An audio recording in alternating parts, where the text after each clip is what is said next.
Okay. So yes, today we're gonna go into Chrome extensions, and yeah, they're easier than it seems. So let's get started. So an introduction to Chrome extensions. So Chrome extensions, according to Google themselves, are software programs that are built on web technologies like HTML, your CSS, your JavaScript that help users customize the Chrome to their liking. So why are Chrome extensions useful? Because you're able to personalize and then also customize like the way that the browser works for you. And it helps you maybe become more productive, work in the way that you want to work, save money. Like there's many extensions out there that help you with literally everything under the sun. Um, so yeah, that's why the Chrome extension itself is useful. So the purpose. So our extension today is meant to be introductory and scalable. As you'll see, we're going to retrieve the artist names that are performing in Toronto, and we'll touch on how to scale this application further and develop on it further later. So what you'll need, we will set up the environment, and all you need is Google Chrome or any Chromium-based browser for that matter, a code editor, and then version control system if you want. If you want to push this to your GitHub repository or something like that. So let's go into manifest files because these are what make a Chrome extension a Chrome extension. They're basically what distinguishes that this is a Chrome extension instead of like a regular website. So what is a manifest file? Um, Basically, the manifest file is how, where, and when our extension interacts with the browser. Everything is contained in the manifest. Um, so why is it important? The manifest basically gives the name of your extension, the version that your extension is on, the description of your extension, as well as it can introduce things like background scripts that run in the background, pop-ups, and also options. It also is a place where you can inject scripts into current windows and current tabs. So it's really a powerful file, and it's what turns your HTML and CSS code and JavaScript code into an actual functioning Chrome extension. So there are required fields. There are fields that you must have in a manifest. So Chrome has released them in their documentation. Things that come in a Chrome extension are the manifest version. So the manifest that Google has created is on version 3. So they created manifest version 3. You need a name for your extension, and then you need a version for your extension. So those are the only required fields that are needed. And then there's like obviously you can see there's a bunch of other fields that you can use, and you just click on one and you'll be able to see um, the what that field is basically linked to. So API usage. So we're going to be using a Concert API that is hosted on Rapid API. So Rapid API, if you've never used it before, um, it is basically a platform where every single API you could ever think of is hosted in, and it's very easy to use. And I'll be able to show you guys how that stuff is set up. And yeah, the recording of this session will be posted later.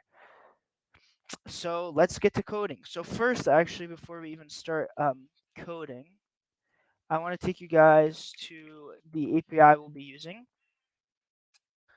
So this is the API we're going to be using. It's Concerts Artists Event Tracker by Sabri, and it's on Rapid API. And so you can see here, these are all the endpoints that this person has established. Um, so we want get events by location, right? And you can basically, so we can set the date. Let's set it to today, and then we can set it to we want everything in this week.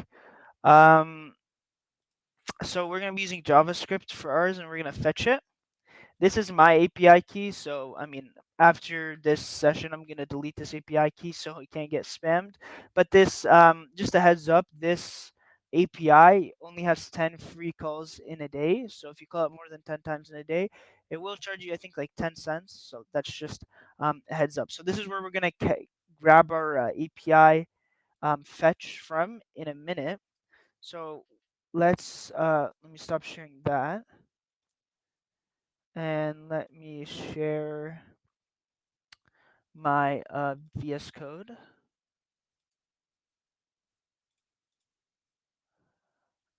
Oh, you can't see it, can you?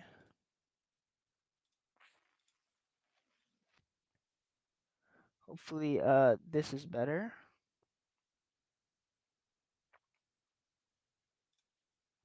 Okay, so the first thing we're gonna want to create is a index.html file.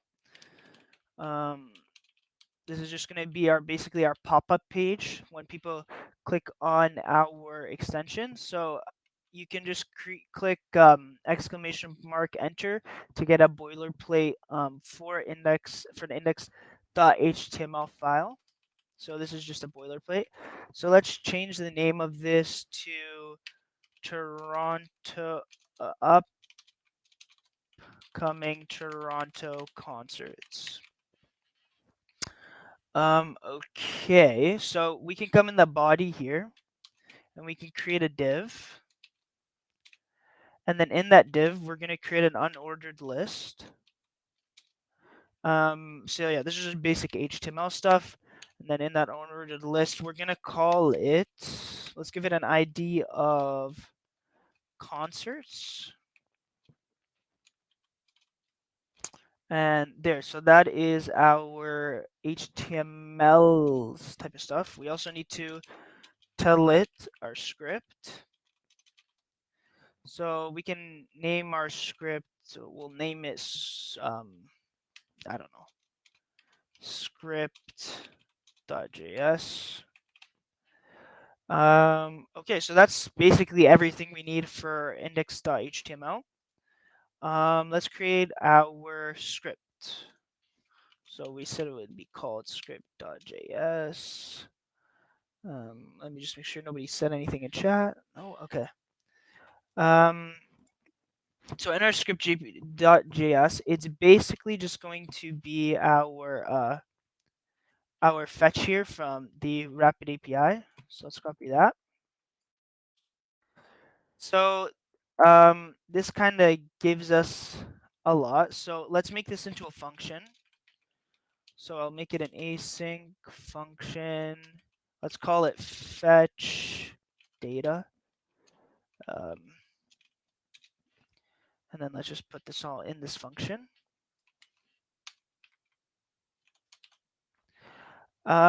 So I don't like how this is currently grabbing everything. So let's just delete this for now. And let's assign this to a variable. So we can come here, we can call it res for response. And then we'll say we'll await until we get this fetch. Oh, now that I see this, I actually forgot to change the location. So when you are here, don't forget to change this from Paris to Toronto, but I just changed it right there and I caught it. Um, and then we can use this response and create something called record, which will basically just turn our response to JSON. So we can get the JSON um, of our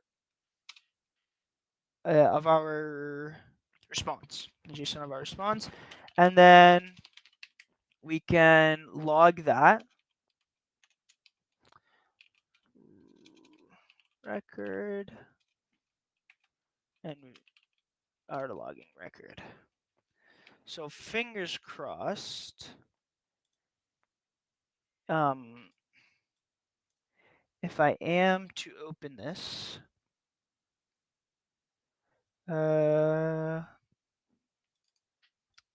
this is what we are working on. So if I open our index file,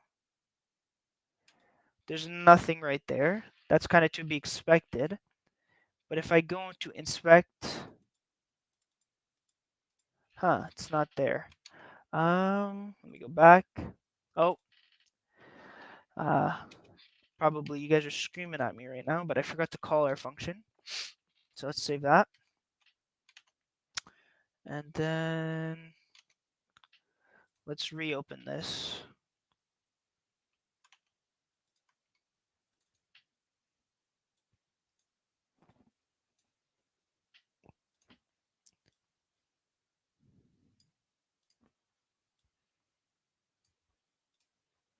And then if we inspect this, we can see our record object here.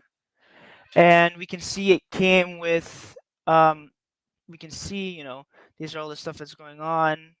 Let me make this a little bit bigger. So you can see there's a bunch of data that gets sent to us. There's a bunch of data that gets sent to us from this API call. So we get, the description, which is what we're going to take. There's the end date. There's event status. So if it's scheduled or if it's not scheduled or if it's canceled.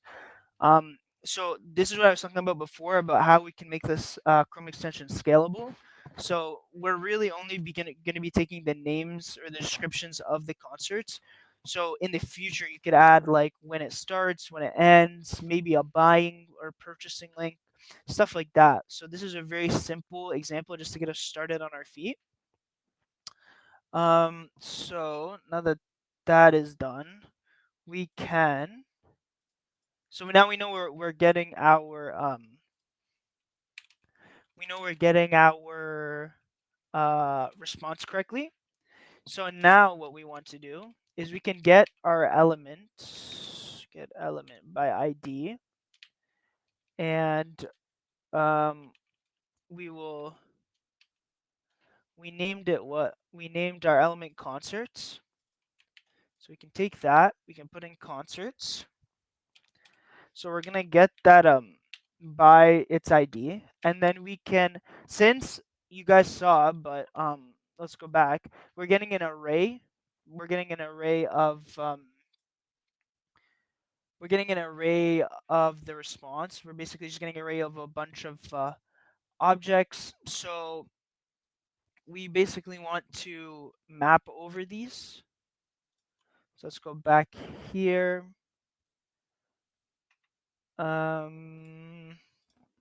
So we will take record, which is our response that's in the JSON, and we will map artists. We can name it artists, our variable, and we'll map that to artists.name.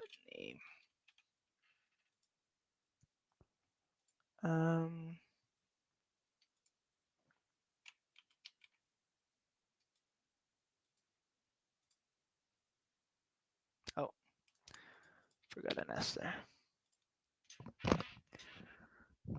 There we go. Yeah, so basically what we're doing is we're getting element by ID, which is concert, which is in our index HTML file for our unordered list. And since this record is an array, filled with the objects, we have to map over each one of them.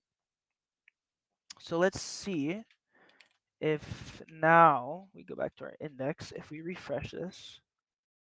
There, now we can see everything is being populated in the tab. Let me just make sure there's nothing in chat. Okay, yeah, you guys got that. Yeah, so now we can see we're displaying all the artists that are presenting or that are having a concert or whatever in Toronto. This is kind of ugly though. I think you guys can all agree with that. So let's just do a little bit more HTML and pretty it up. We can just comment this out. Let's copy this first. And we can comment that out. Put this back here. So basically what we're going to want to do here instead,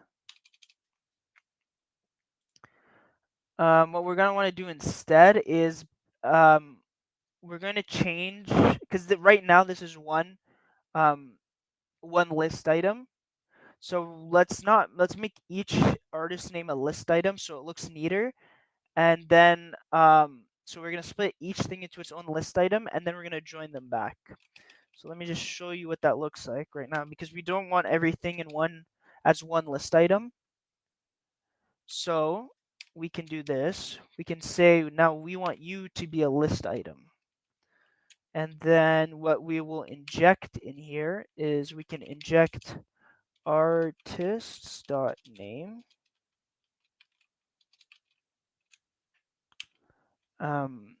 And then we will close the list item tag.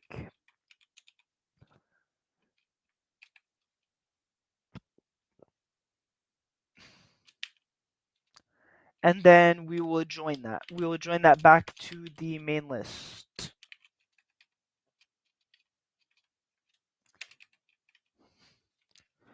So in theory,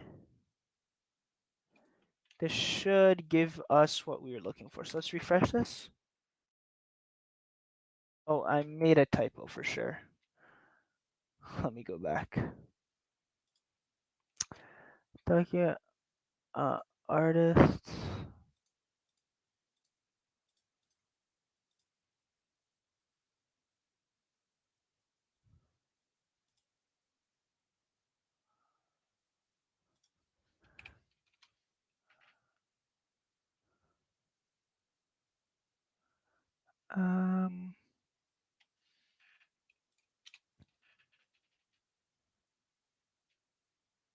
Because record.data.map artists.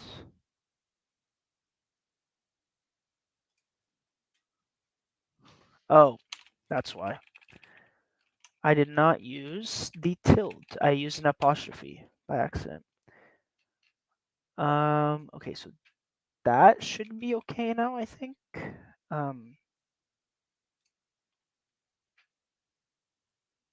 Yeah, thank you guys. I don't have my chat opened on my other monitor. There we go. So now everything is set as its own list item, and it looks a lot cleaner than it did before.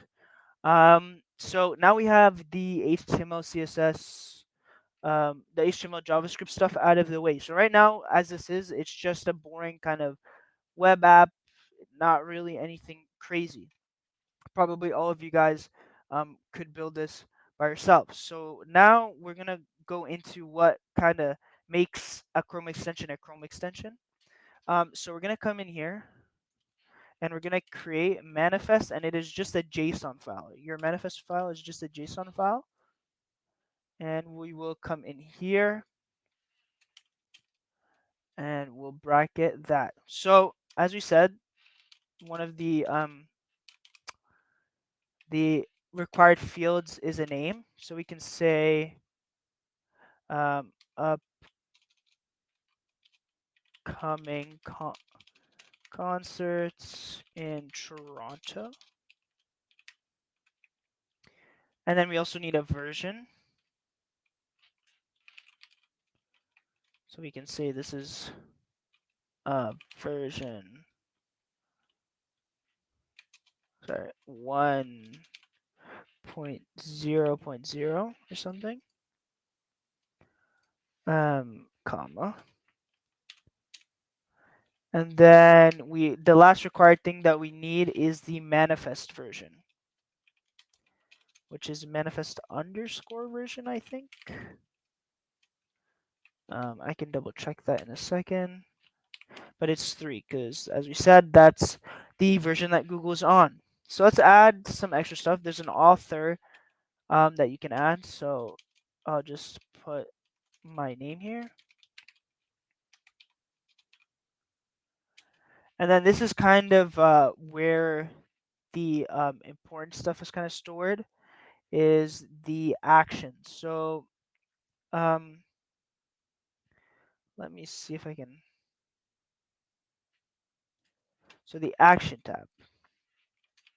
So we come here, action, and then it is in curly braces, and action has a property that is called default underscore pop-up. So this is what I was talking about before, where there is a field that you can put that is for pop-ups. So this is going to be what shows up when the user um,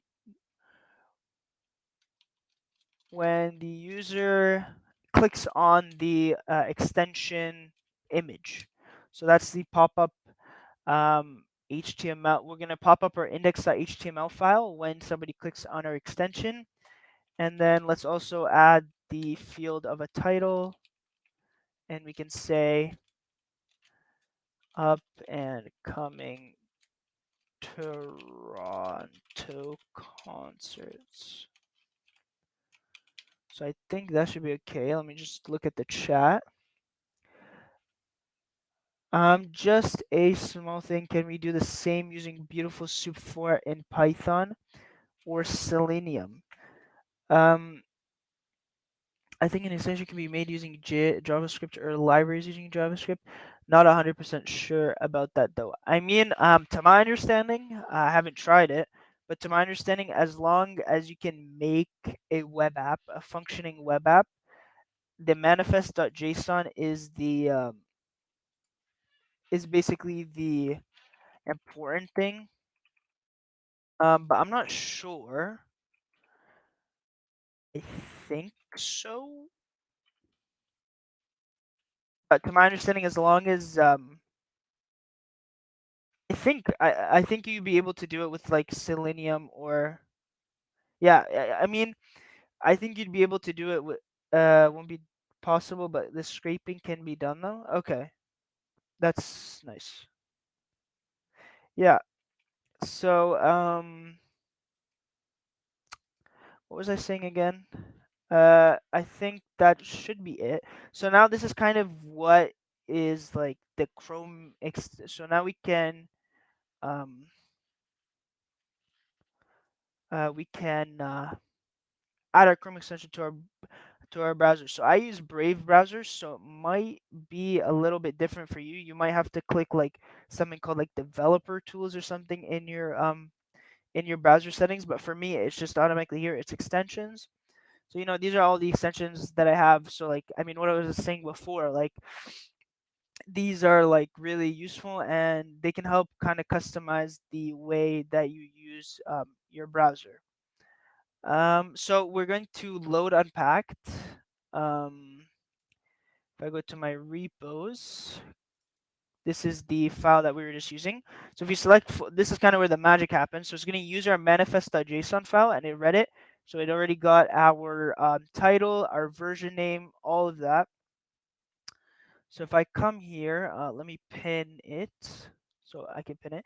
And like like even if you like talking about the scalability of this kind of extension, you don't even like you could add icons and like there's stuff you can even add to the Chrome extension. You can maybe create a script that gets injected into like some I don't know, some ticket scraper or some ticket website.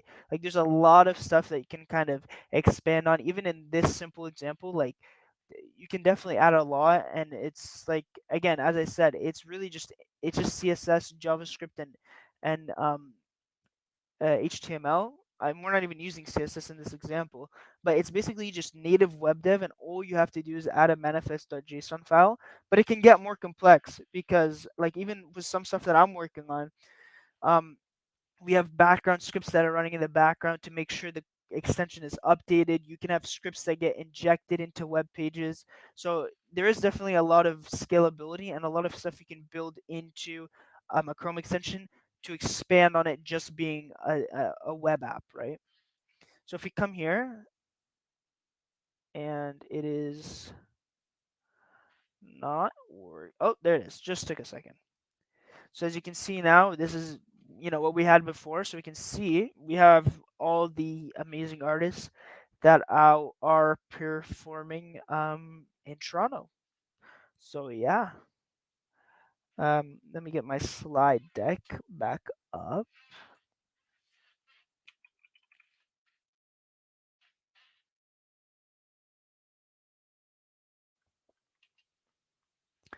Um,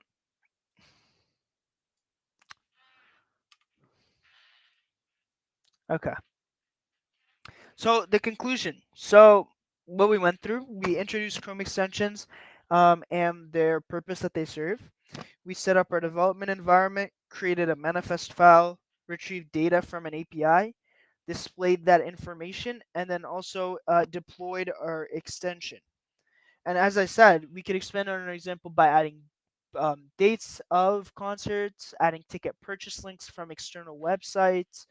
um, there's many things you could do. You could also just create a completely different extension, but for this example you could add dates, ticket purchase links.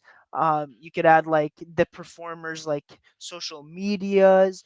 You could add like specific streets or locations that concerts are on. There's a lot of stuff you can expand on in this specific example.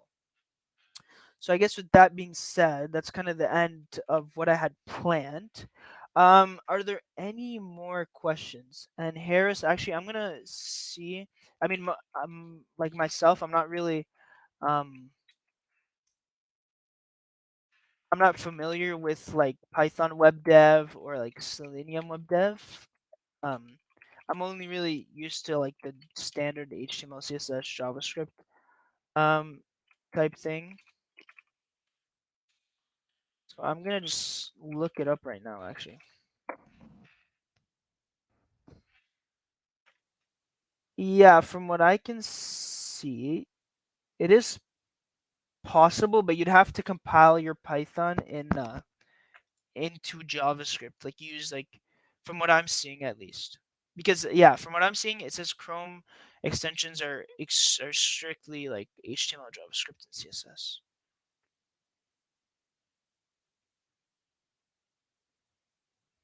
You could add Python in an iframe, also I'm seeing, or compile your Python to JavaScript. So yeah, I guess that's that. Anything else? Does anybody else have any questions, concerns, ideas, anything?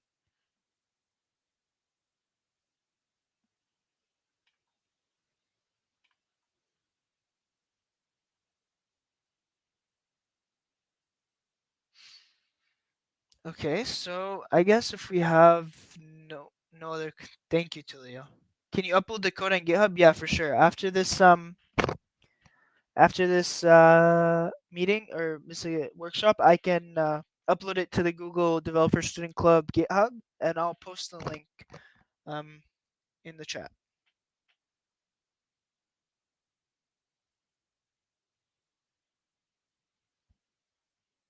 And by the way, like I showed my API key obviously because I'm not expecting you guys to just go crazy on it and start charging my card or anything. But like don't show your API key to other people. Was a great session. Thank you, Harris. I appreciate it. Um. Okay. I guess with that being said, we can end the workshop out of respect for everybody's time. Let me stop recording. There you go. I think that's done recording.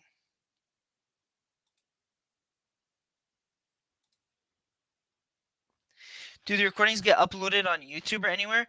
Yeah, if you go to our Discord, we have a bot that lets you know when we upload a video on our channel. So can you share the link of that Discord? Okay, sure. Um, thank you very much for sharing. I will poke with that. Okay, yeah, that's cool. Yeah, like if you guys do any changes or add upon the code, let me know. I'll take a look at